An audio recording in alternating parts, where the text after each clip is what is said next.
Tudo bom, gente? Professor Ronaldo Faria. Vamos retornar a falar sobre a Revolução Russa, tá? Lembrando, aulas anteriores, falamos do Império Russo na passagem do século XIX para o século XX.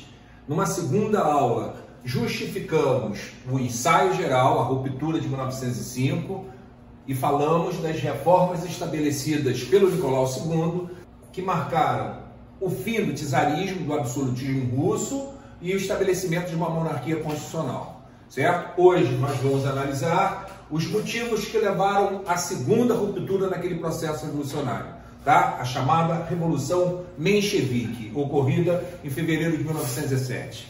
Então vamos lá. Já vimos os graves problemas estruturais que ocorriam no Império Russo, certo? E que ainda estavam presentes no início do século XX.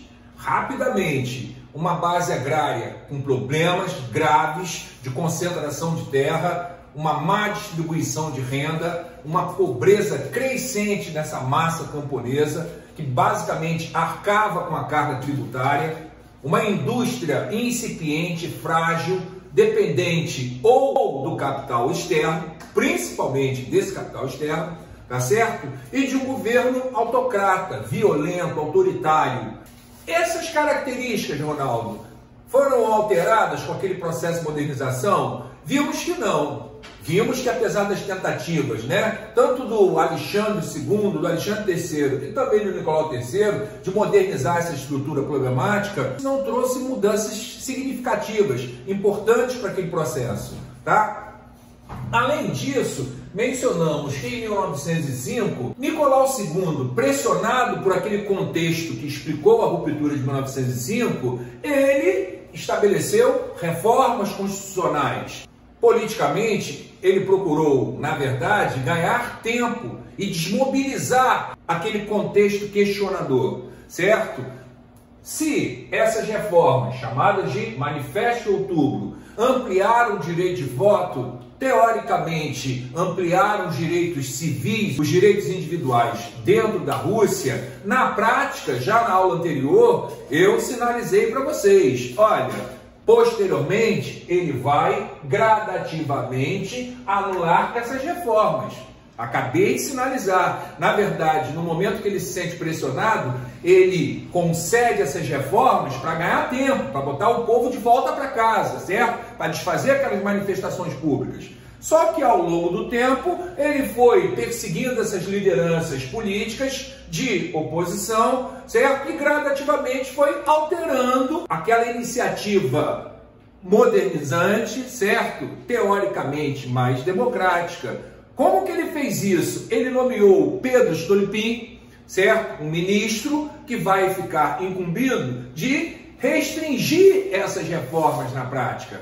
Então, nessa questão da ampliação do direito de voto, gradativamente, Stolypin, ele vai ter a iniciativa de manter esse direito de voto dentro da Duma, dentro daquela espécie de parlamento que é empossado nas reformas de outubro, né? Ele vai garantir o direito de voto somente para aqueles grupos que estavam vinculados com a monarquia, principalmente a nobreza, certo? Aquela classe proprietária de terras, os novos ricos da Rússia. Então, se eu tenho um trânsito bacana com o governo, eu tenho direito de voto. Além disso, ele vai fazer uma coisa que vai ter um peso social muito grande. Ele vai mexer numa estrutura agrícola, fundiária que existia na Rússia, certo? Chamada Mir. Mir é uma unidade de produção coletiva, né? O que ele faz com essa unidade de produção coletiva? Ele vai fazer uma espécie, vou traçar um paralelo aí, ele vai fazer uma espécie de cercamento dos campos que ocorreu na Inglaterra. Ele vai desfazer essas comunidades coletivas e vai fazer com que somente pessoas de posse tenham o direito de se apossar dessas terras, de comprar essas terras. Então, o que era o espaço coletivo passa a ser um espaço de enriquecimento. Então, ao suprimir o sistema de Mir, ele possibilita a formação de uma camada média rural, certo? Com capacidade de concentrar essa terra e manobrar essa massa trabalhadora camponesa. Claro que essa camada chamada de kulaks, vou colocar aqui embaixo para vocês, os kulaks, certo? Se eles foram beneficiados pelo governo, provavelmente eles também terão direito de voto nessa reforma estabelecida pelo Pedro Stolypin. Então, na prática, aquelas medidas tomadas para tornar a sociedade teoricamente mais equilibrada, mais justa, gradativamente, entre 1905 e fevereiro de 1917, elas são anuladas, elas são inviabilizadas na prática. Se está ficando ruim, vai ficar pior. Certo? Por quê, Ronaldo? Porque a Alemanha vai declarar guerra à Rússia. Ah lá, a segunda ruptura ocorreu em fevereiro de 1917. A Primeira Guerra Mundial havia começado em 1914. Né? No meio desse processo, o Império Russo é jogado dentro desse conflito. Lembramos para vocês, era um conflito basicamente de potências industriais. E eu sinalizei ainda agora, esse processo de modernização feito pela dinastia Romanov não alcançou sucesso. Portanto, apesar de seu tamanho territorial, militarmente, a Rússia era muito frágil, se comparada com as potências industriais da Europa Ocidental, certo? Portanto, essa Primeira Guerra Mundial vai trazer um gigantesco prejuízo para a Rússia, tanto no seu aspecto humano quanto no seu aspecto material. A situação vai ficar insustentável. Essa que é a questão. Né? O prejuízo é gigantesco, como eu acabei de citar. A quantidade de mortos e feridos, né, é gigantesca. E se você lembrar, isso traz problemas gravíssimos. Não só a questão do prejuízo material, não só a questão da morte dos feridos, dos russos, certo? Traz também, olha lá, ó, convulsão social. Por quê, Ronaldo? Porque num determinado momento tem um alistamento militar obrigatório. E o russo sabe que a chance dele voltar, né, voltar entre aspas, morto ou ferido, é gigantesca. Se ele fica, ele vai ter que lidar com uma tremenda de uma crise alimentar. Por quê?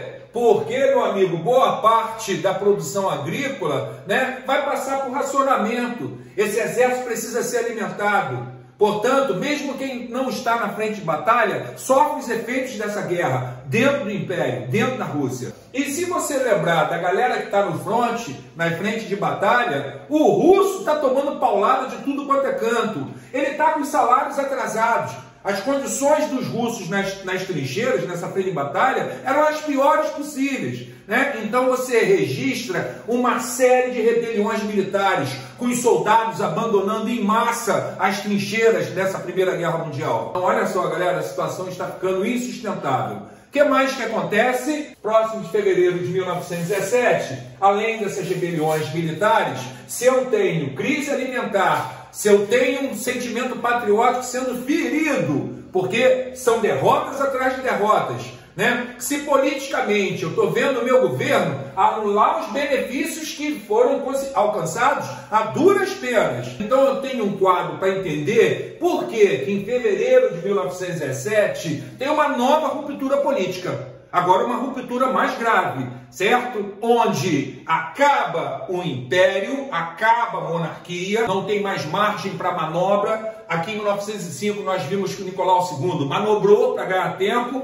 agora não. Agora, em fevereiro de 1917, é estabelecido o fim dessa monarquia, entre aspas, constitucional, na prática, como nós vimos, autoritária, né? E é estabelecido um governo republicano. Governo esse inicialmente liderado pelos chamados socialistas moderados, os mencheviques, lembram? Aquele que aceitava o jogo democrático, aquele grupo socialista que aceitava a participação do capital externo, a aliança com a burguesia liberal. Tá certo, moçada? Mas isso fica para uma próxima aula, quando nós falaremos da curta duração desse governo lá, de fevereiro até outubro de 1917. Tá bom, moçada? Um abração. Fica se cuidando aí que a gente volta já já. Outubro tá perto. Valeu? Um abraço, galera.